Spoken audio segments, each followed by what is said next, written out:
Break के बाद आप सभी दर्शकों का स्वागत है। चलिए रुक करेंगे खबरों का, जहां आरजेडी सांसद मनोज झा का बांग्लादेश के हालात पर अहम बयान सामने आया। उन्होंने बांग्लादेश में चल रहे घटनाक्रम को बेहद चिंताजनक बताते हुए कहा कि दक्षिण एशिया के इस पूरे क्षेत्र पर गहरी नजर रखने की जरूरत है। मनोज झा ने कहा कि बांग्लादेश इस वक्त गंभीर अराजकता के दौर से गुजर रहा है, जो न सिर्फ उस देश के लिए बल्कि भारत के लिए भी चिंता का विषय है। उन्होंने केंद्र सरकार से आग्रह किया है कि वो फौरन सक्रिय और ठोस कूटनीतिक पहल करे। क्या कुछ कहा है, चलिए आपको सुनवाते हैं। कि बांग्लादेश का घटनाक्रम चिंता का विषय। जब तख्त पलट हुआ वहां, तब भी हमने ये कहा था कि हमारी नजर वहां की डेवलपमेंट होनी चाहिए थी। Almost we were taken aback जिस तरह से चीजें हुई। दक्षिण एशिया के इस भूखंड को बहुत गौर से, संजीदगी से देखने की जरूरत है और मैं अपनी सरकार से उम्मीद करूंगा, आग्रह करूंगा, फौरी तौर पर कुछ प्रोएक्टिव इनिशिएटिव्स लिए जाए, क्योंकि देखिए इस भूखंड का चरित्र अद्भुत है। इसका परिणाम क्या होता है, इस तरह की चीजें मैं समझता हूं बांग्लादेश तो अराजकता के ढेर पे बैठा हुआ है और ये हमारे लिए भी चिंता का विषय है। वहीं बरेली से आपको खबर बता रहे हैं, जहां बांग्लादेश के यूनिट सरकार का पुतला फूका गया। बता दें कि नाथ नगरी सुरक्षा समूह ने यह पुतला फूका है। बांग्लादेश में हिंदू युवक दुर्गादास की हत्या के विरोध में जमकर प्रदर्शन पूरे देश में होता नजर आ रहा है। उसे लेकर अब बरेली में भी हमें ये तस्वीरें देखने को मिली, जहां लोगों की नाराजगी उभर रही है। बता दें कि सभी ने सरकार से इस मामले को अंतर्राष्ट्रीय स्तर पर रखने तक की मांग की है। कोतवाली थाना क्षेत्र के हनुमान मंदिर के सामने नाथ नगरी कार्यकर्ताओं ने बांग्लादेशी सरकार का यह पुतला जलाया है। तस्वीरों के माध्यम से भी आप देख सकते हैं कि लोगों की नाराजगी साफ साफ इस वक्त जाहिर होती नजर आ रही है। बता दें कि बरेली से ये जानकारी, ये खबर बरेली से आपको बता रहे हैं, जहां बांग्लादेश की यूनिट सरकार का पुतला फूका गया है। नाथ नगरी सुरक्षा समूह के लोगों ने यह पुतला फूका है। बांग्लादेश में हिंदू युवक दुर्गादास की हत्या के विरोध में प्रदर्शन हुआ। बता दें कि प्रदर्शन पूरे देश भर में चालू है, जिस वजह से हमें ये तस्वीरें बरेली से भी देखने को मिली, जहां लोगों की नाराजगी साफ साफ नजर आ रही है। हालांकि आपको ये भी जानकारी दे दें कि बरेली में इन लोगों ने सरकार से इस मामले को अंतर्राष्ट्रीय स्तर पर रखने तक की मांग कर दी है। आप देख रहे हैं कल किस प्रकार वहां के पश्चिम बांग्लादेश के एक अल्पसंख्यक हिंदू समाज के व्यक्ति को, जो मजदूरी करता था, 25 वर्षीय दुर्गादास, उसकी किस प्रकार वहां के बहुसंख्यक समाज ने उसकी निर्मम हत्या की और उसका दोष कुछ भी नहीं था। उस पर एक निंदा को उसका प्रस्ताव लाया गया था, उसके खिलाफ उसको मारा गया और उसके बाद कृत्य और किया गया, उसको नग्न करके उल्टा पेड़ पर लटकाया गया और उसको जलाया गया। इसका इतना बड़ा कुकृत्य शायद ही कोई घिनौना व्यक्ति कर सकता हो। चले बढ़ेंगे हरियाणा की ओर, जहां हरियाणा ओपन स्कूल को लेकर हरियाणा विद्यालय शिक्षा बोर्ड ने अहम फैसला लिया है। बोर्ड चेयरमैन ने इस दौरान बताया कि ओपन स्कूल का उद्देश्य उन विद्यार्थियों को शिक्षा का अवसर देना है जो किसी कारणवश नियमित स्कूल नहीं जा सकते। वहीं अब हर जिले में ओपन स्कूल के स्टडी सेंटर खोले जाएंगे, जहां विद्यार्थियों को स्टडी मटेरियल और 30 पीरियड का शैक्षणिक कार्यक्रम भी मिलेगा।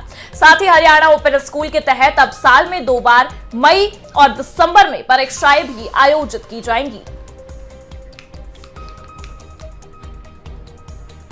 वहीं रेलवे से जुड़ी ये महत्वपूर्ण जानकारी आपको दे रहे हैं, जहां रेलवे ने 26 दिसंबर से किराए में बदलाव किया है।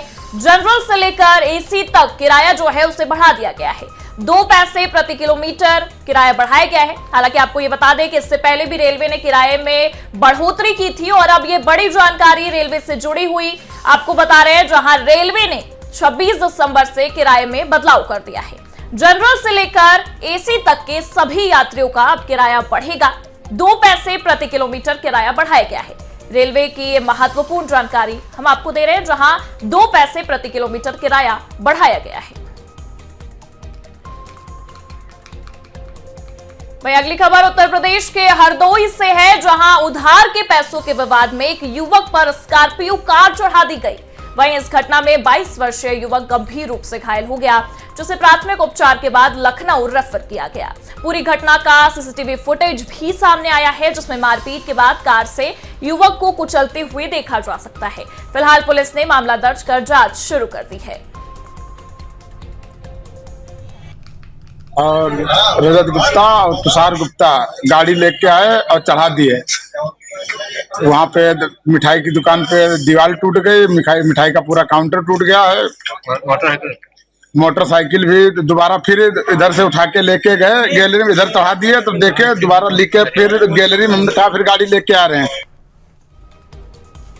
वहीं जम्मू कश्मीर में बर्फबारी से पूरे क्षेत्र में ठंड बढ़ गई है। देर रात से शुरू हुई बर्फबारी के कारण पहाड़ी इलाकों और सड़कों पर बर्फ जम गई है। तापमान में लगातार गिरावट भी देखी जा रही है और जनजीवन पर भी इसका असर पड़ता नजर आ रहा है। स्थानीय प्रशासन ने लोगों से अनावश्यक यात्रा से बचने और सुरक्षित रहने की अपील की है। वहीं मौसम विभाग ने आने वाले दिनों में ठंड और बढ़ने की संभावना जताई है।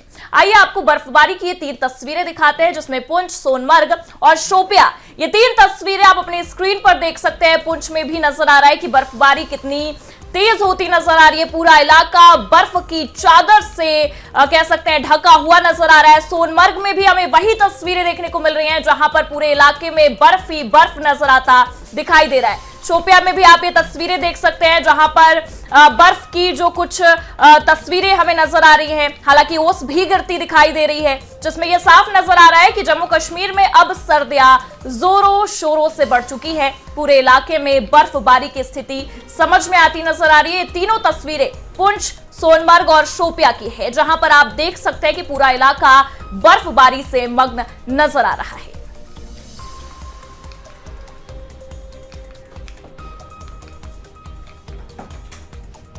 वहीं पश्चिमी यूपी के इनामियों पर यूपी एसटीएफ का एक्शन देखने को मिला। सहारनपुर में 1 लाख का इनामी सिराज ढेर हुआ है। सिराज पर 30 से ज्यादा मुकदमे दर्ज थे।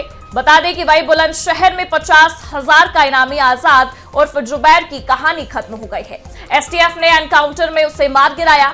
जुबैर की तलाश यूपी के साथ उत्तराखंड पुलिस को भी थी। एक रात में 2 इनामी बदमाशों को पुलिस ने ढेर किया है। बता दें कि 2 जगह से यह मामला सामने आया। सहारनपुर में भी 1 लाख के इनामी सिराज ढेर और वहीं बुलंदशहर में 50,000 का इनामी आजाद उर्फ जुबैर की कहानी भी खत्म हो गई है। एसटीएफ ने एनकाउंटर में उसे मार गिराया है। पश्चिमी यूपी के इनामियों पर यूपी एसटीएफ का ये बड़ा एक्शन इस वक्त सुर्खियों में है। बता दें कि सहारनपुर में 1 लाख का इनामी ढेर हुआ है, जिसका नाम सिराज है। सिराज पर 30 से ज्यादा मुकदमे दर्ज थे। वहीं बुलंदशहर में 50,000 का इनामी आजाद उर्फ जुबैर की कहानी खत्म हो गई है। एसटीएफ ने एनकाउंटर में उसे मार गिराया है।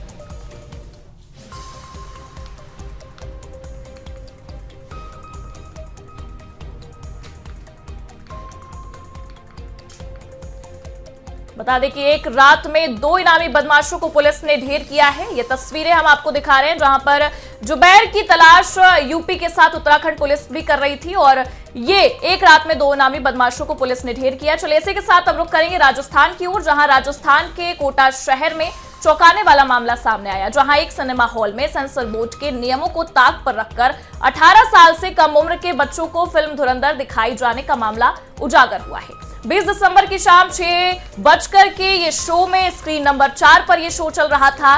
इस फिल्म को देखने के लिए छोटे बच्चे भी सिनेमा हॉल के अंदर मौजूद पाए गए, जबकि सेंसर बोर्ड द्वारा इस फिल्म को 18 वर्ष से कम उम्र के दर्शकों के लिए प्रतिबंधित किया गया।